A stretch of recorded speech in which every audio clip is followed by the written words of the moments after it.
ano obsee tambadha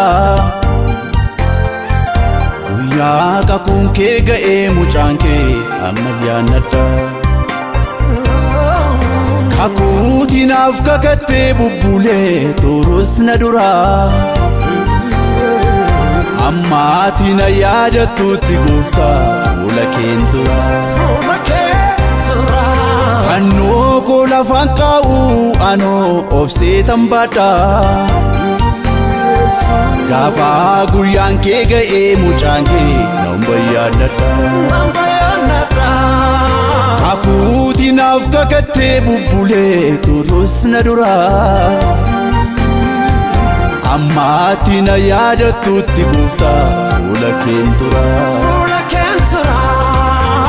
nan amana galma koo kan ga'u nan amana guyyaan natti ni'u nan amana rakkarraan ta'u nan amana galma koo kan ga'u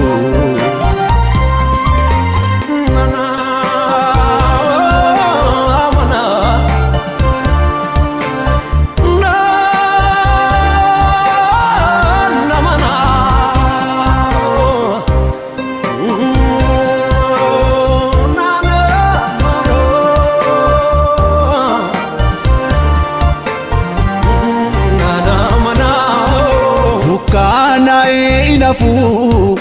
akabari ubeka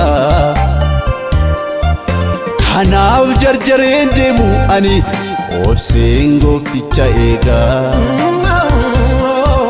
wallaansoo kannaan qabu yoo baay'ates anatti garaan koo waa amanaa hin baaduu namnamanti dukkaana inafu akabari ubeka kanaaf jarjareen deemu ani obseen goofticha eega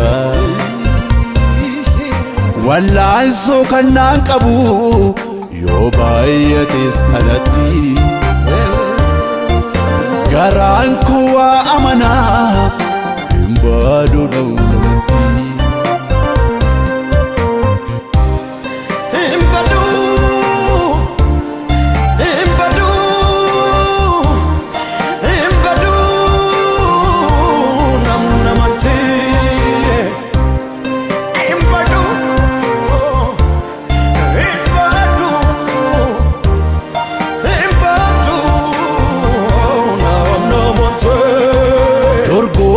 biyya lafaa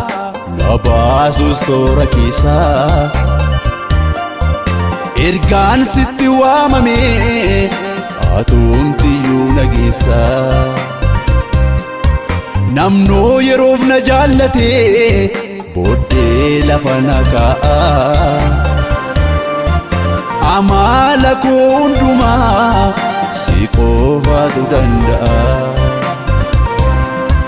dorgommi biyya lafaa na baasus toora keessaa ergaan sitti waamame atumtiyyuu nageessa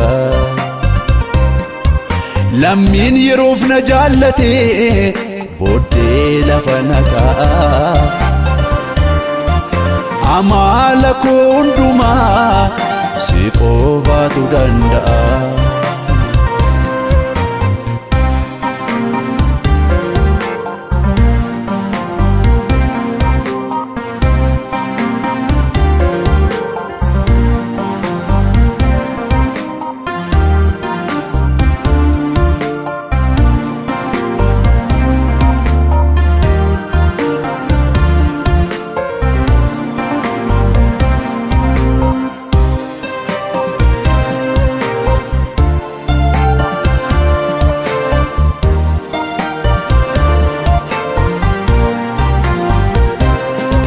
jechuu yoo baate lafarraa anoo qoodan qaba waaqarraa inaafuu an qilleensa bootaa hirruu koo waaqayyo naaf guutaa jechuu yoo baate lafarraa Ano qoodan qaba waaqarraa Inafuwan qilleensa bootaa Irruu koo Waaqayyo naaf guutaa Naaf guutaa, naaf guutaa Waaqayyo naaf guutaa Naaf guutaa, naaf guutaa Waaqayyo naaf guutaa Naaf guutaa, naaf guutaa Waaqayyo naaf guutaa Naaf guutaa, naaf guutaa Waaqayyo naaf guutaa